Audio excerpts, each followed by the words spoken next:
Many people spend their lives studying the Christian Bible. Some people devote their life just to this copy, like Professor David Parker of Birmingham University. It's monumental in scale, and it's beautiful. So I love it. It has something about it which no other book has. This is the Codex Sinaiticus, written by hand in Greek on animal skin parchment more than 1600 years ago. Its 2 volumes make up the world's oldest known copy of the Bible.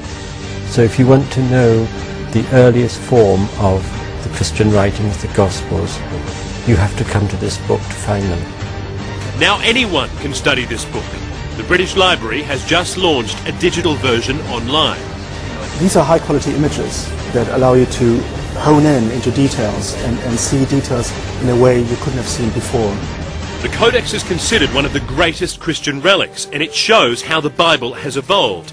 For example, in this oldest of editions, the Gospel of Mark finishes at the crucifixion of Jesus, which is earlier than today's version, which includes Christ's resurrection.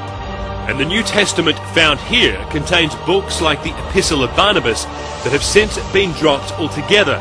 Experts say the Bible changed over time as it was reproduced, partly by accident, but also by design. You can see it at www.codexsinaiticus.org. Phil Black, CNN, London.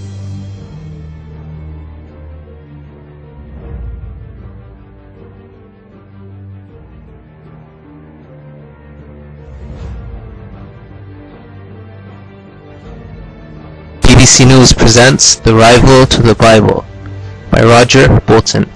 What is probably the oldest known Bible is being digitized, reuniting its scattered parts for the first time since its discovery 160 years ago. It is markedly different from its modern equivalent. What's left out? The world's oldest surviving Bible is in bits. For 1500 years, the Codex Sinaiticus lay undisturbed in a Sinai monastery until it was found, or stolen as the monks say, in 1844 and split between Egypt, Russia, Germany, and Britain. Now these different parts are to be united online, and from next July, anyone, anywhere in the world with internet access will be able to view the complete text and read a translation. For those who believe the Bible is the inerrant, unaltered Word of God, there will be some very uncomfortable questions to answer. It shows there have been thousands of alterations to today's Bible. It shows there have been thousands of alterations to today's Bible. The Codex, probably the oldest Bible we have, also has books which are missing from the authorized version that most Christians are familiar with today, and it does not have crucial verses relating to the resurrection. Anti-Semitic writings. The fact this book has survived at all is a miracle. Before its discovery in the early 19th century by the Indiana Jones of his day, it remained hidden in St. Catherine's Monastery since at least the 4th century. It survived because the desert air is ideal for preservation, and because the monastery on a Christian island in a Muslim sea remained untouched, its walls unconquered. Today, 30 mainly Greek Orthodox monks dedicated to prayer worship there, helped as in ages past by the Muslim Bedouin. For this place is holy to 3 religions: Judaism, Christianity, and Islam. A land where you can still see the burning bush where God spoke to Moses, as the article claims. The monastery itself has the greatest library of early manuscripts outside the Vatican, some 33,000, and a collection of icons second to none. Not surprisingly, it is now a World Heritage Site and has been called a veritable ark, bringing spiritual treasures safely through the turbulent centuries. In many people's eyes, the greatest treasure is the Codex, written around the time of the 1st century Emperor Constantine. When the different parts are digitally united next year in a million-pound project, anyone will be able to compare and contrast the Codex and the modern Bible. Firstly, the Codex contains 2 extra books in the New Testament. One is the little-known Shepherd of Hermes, written in Rome in the 2nd century. The other, the Epistle of Barnabas, this goes out of its way to claim that it was the Jews, not the Romans, who killed Jesus, as the article claims, and is full of anti-Semitic kindling ready to be lit. His blood be upon us, Barnabas has the Jews cry.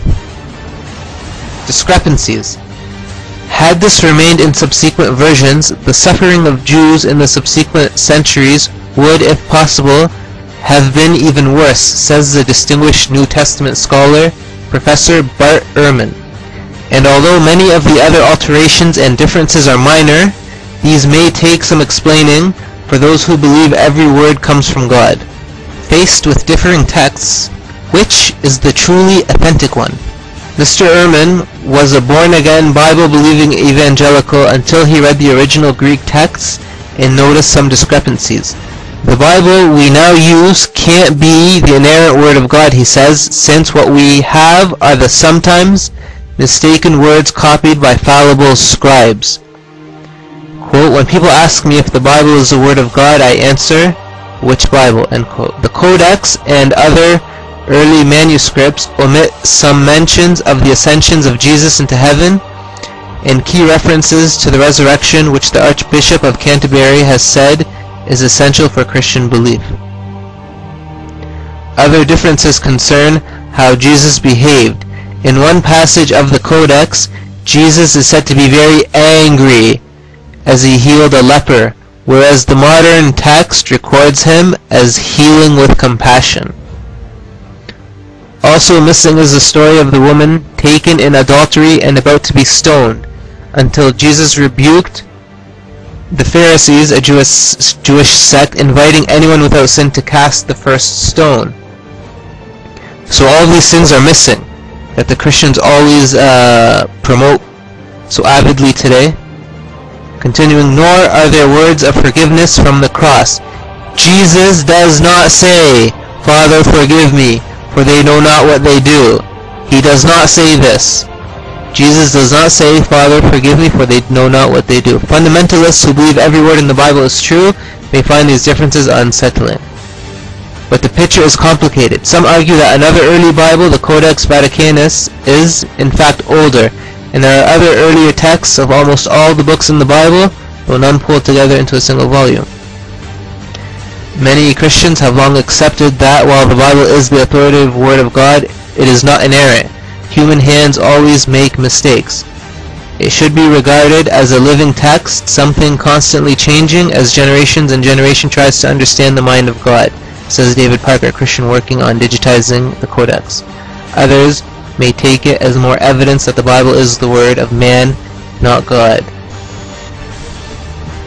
I'd like to personally conclude this by inviting you all to abandon the obvious, clear corruption, meaning the Bible and Christianity and all other false doctrines and religions, and to accept Islam by worshipping Allah alone as every single prophet taught, from Adam, Noah, Abraham, Isaac, Ishmael, Jacob, Joseph, David, Solomon, Moses, Jesus, and Muhammad.